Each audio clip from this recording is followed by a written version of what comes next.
Welcome to this very special edition of The Author's Voice with KAJ, a show where we explore the stories behind the stories.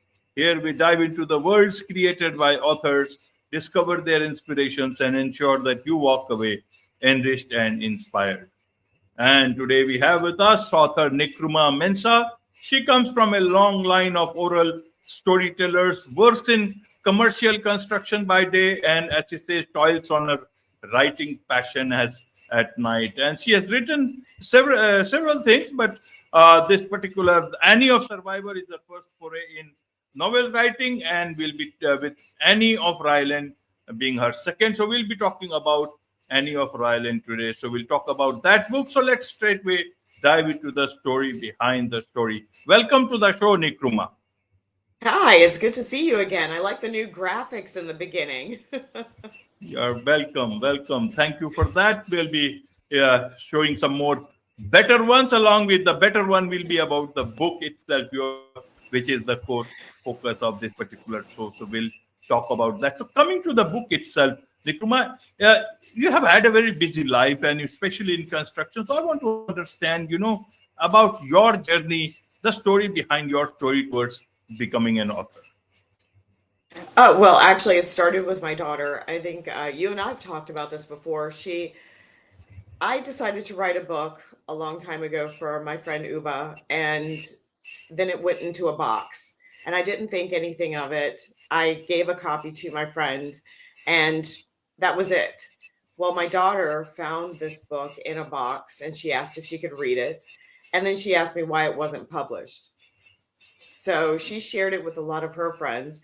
They came back to me with a lot of questions, and that's how the series began. So it started off as one book about Anne, and now it's like a 7-book series. So I have several other books to write based on the questions that came to me from a group of middle schoolers who are now adults. Absolutely, Nkrumah. So let's straightway get into about the book itself. A book which was lying somewhere in in the corner suddenly becomes a 7-book series. Anne of Ryland. The first one was Anne of Survivor. Tell us a bit for those people who are new to this particular, because we have earlier talked on the KJ Masterclass about your expertise, about your writing journey. But here for people, what is this whole series all about? Anne of Survivor, why Anne of Survivor, and then why Anne of Ryland? And then we'll go much more deeper into this particular book. Well, so the story starts out with a young girl who is, she has an arranged marriage, and she doesn't particularly like this guy. So she in a very unproductive way tells her family that she does not want to marry this guy. Well, they did not have a good reaction to that, so she runs away from home. So the first book is about her being on a ship called Survivor.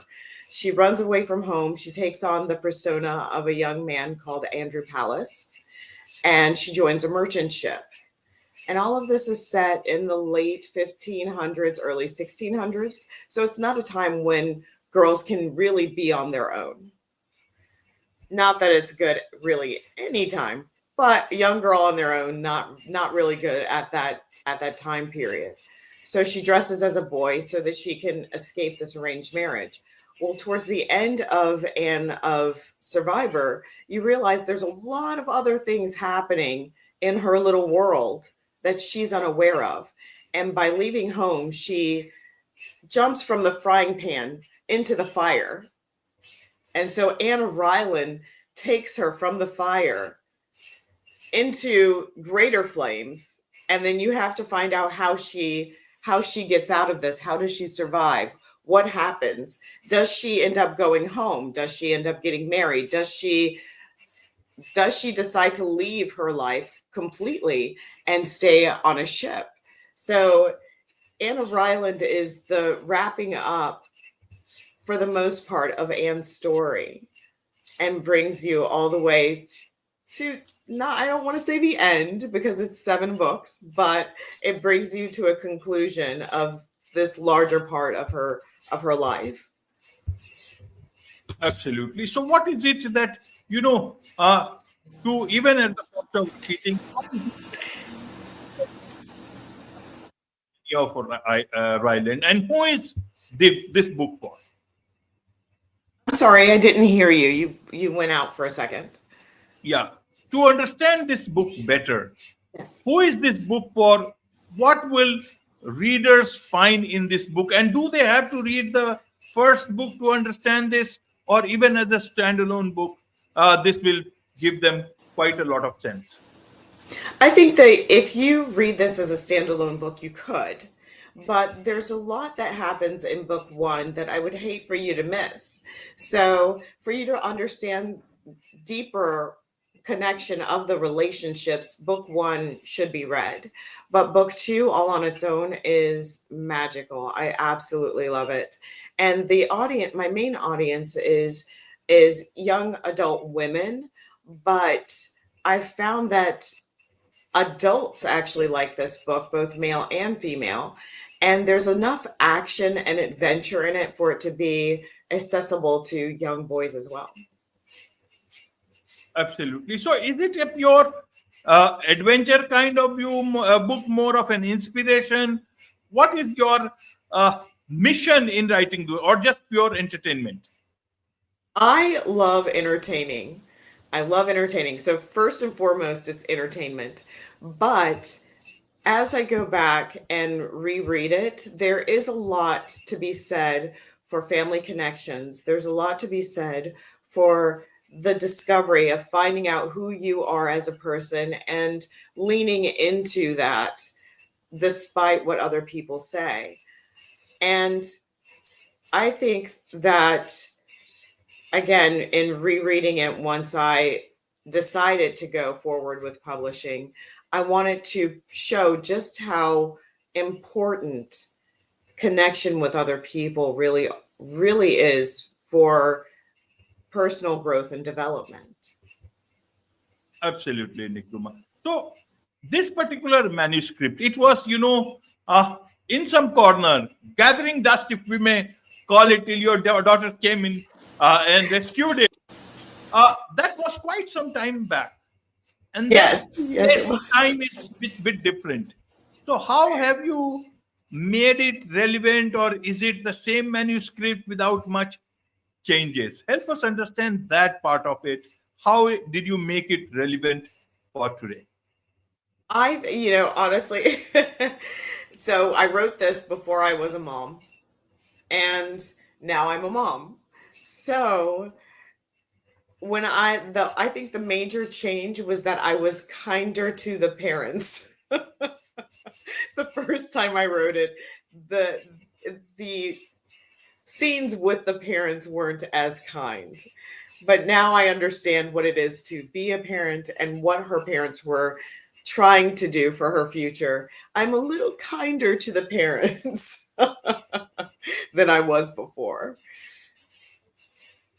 Absolutely, absolutely. Sometimes do you wonder, that if your daughter uh, did not, take out this book and took that whole sharing with her friends and all, you'd still be somebody working just in construction. But you as you said, you are come from a long line of oral storytellers, but you didn't gather that much of courage to just push your manuscript when you wrote it. Why was that? And it should. Why shouldn't it come naturally to you? I think that there's an amount of courage that goes into putting your work out there for other people to read. And, storytelling, I can do that in my home. You can like it, not like it, and it's over. You put it out into universe and it's in that moment. But once you put it into a book and you put it out there, then it's out there. You can't take it back. And so, for me, I had my daughter, I had her friends, and then I had friends of mine that I grew up with who finally said, "Hey, this is better than you think. You need to go ahead and put yourself out there."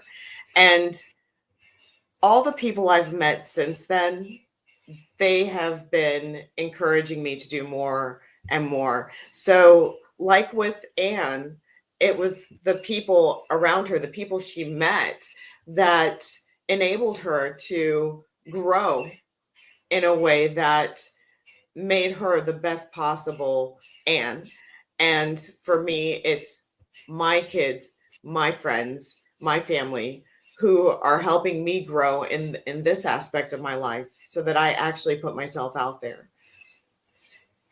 Absolutely. How have you planned these 7 books? Because this is the second book. 5 more books to come into this series.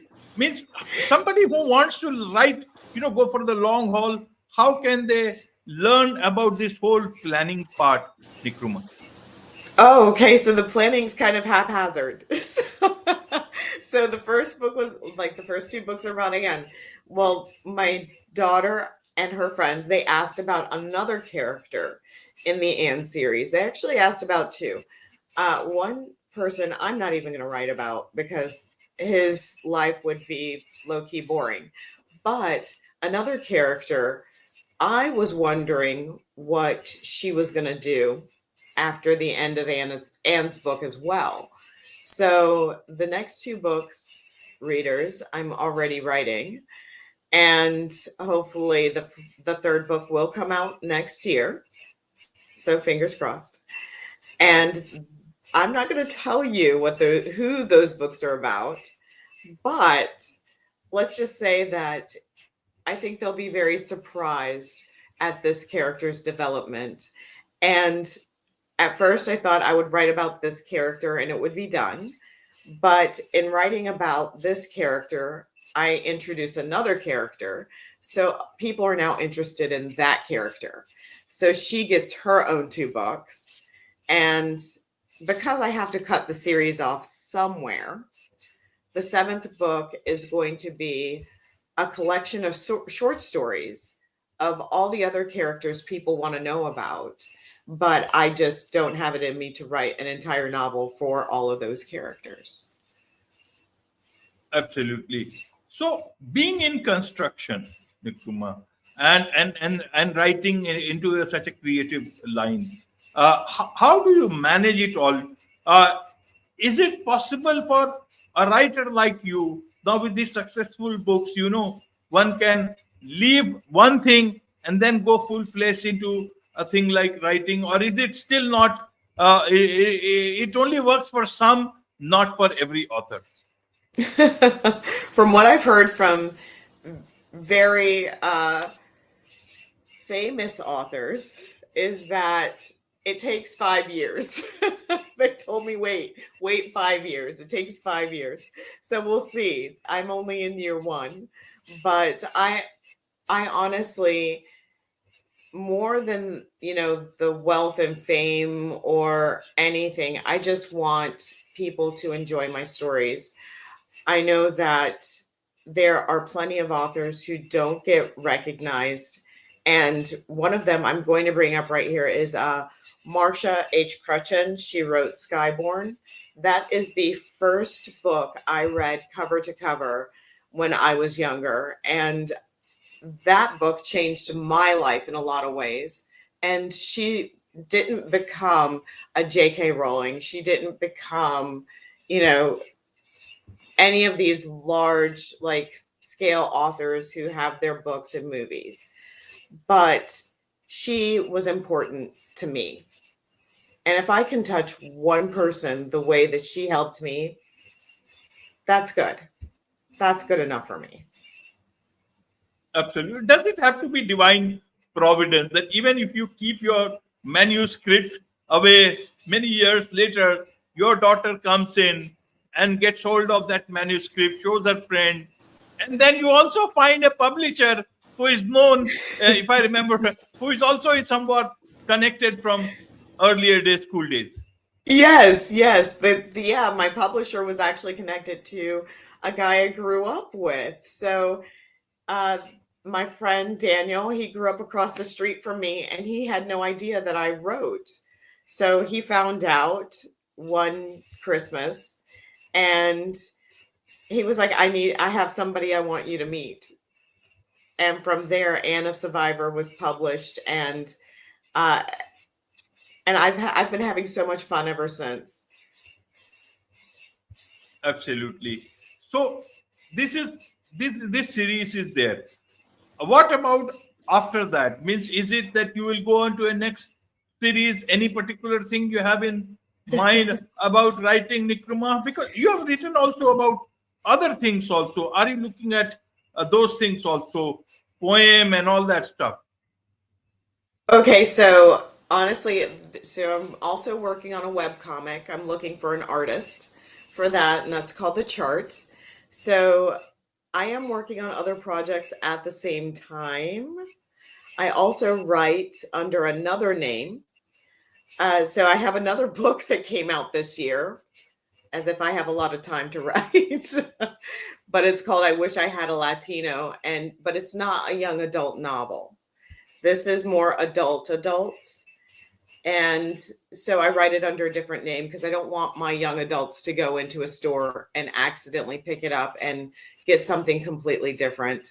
So my rom-coms are written under the name Chris Tackett, which is my first nickname and then my mother's maiden name. So that book also came out this year. I Wish I Had a Latino. But for my young adult readers, the Queendom series, which starts out with Anne of Survivor, that after the 7 books, I've got something else in the works. And I'm looking forward to fleshing that out and see where it takes me. Right now, I'm trying to focus on the 7-book series so that I can, keep it coming, because I know I myself hate waiting for the next book to come out. Like, I want to read it now.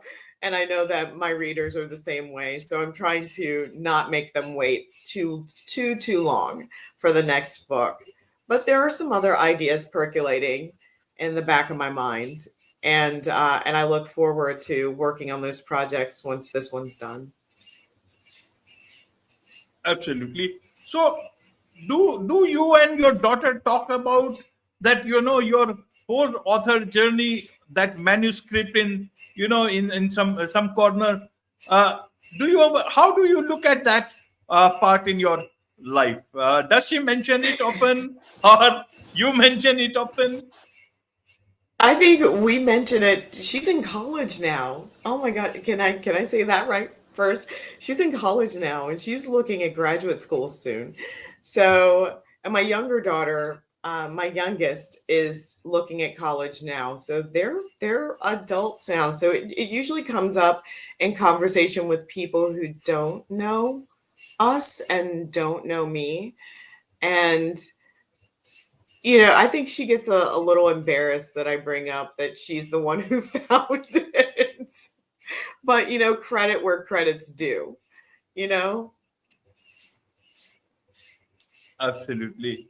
So, in a nutshell, what do you want readers of this particular book to take away with them? I want them to take from it that it is difficult. It's difficult to go out and discover who you are and make your own path. It's not easy, and you will make mistakes along the way, but there is room for grace, not just for the child, but also for the parent. And for you to be the best you might have to strike out on your own, but don't worry. Don't worry, things will be fine. You have to have faith that things will work out the way they're supposed to. Absolutely. There's so much to learn about your books, both under your different names. And a lot of people would want to connect with you, learn more about your earlier book as well as this and the upcoming books again on the book that has been published in another name. What is the best way for them to do so? Right now, it would probably be Instagram. So go check out at the Nkrumah Mensah.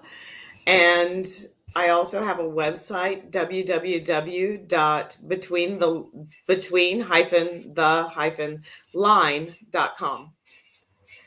Wonderful. With this, it's a wrap on this very special edition of the Author's Voice with KAJ. Thank you so much indeed for joining us. Thank you. It's good to see you again.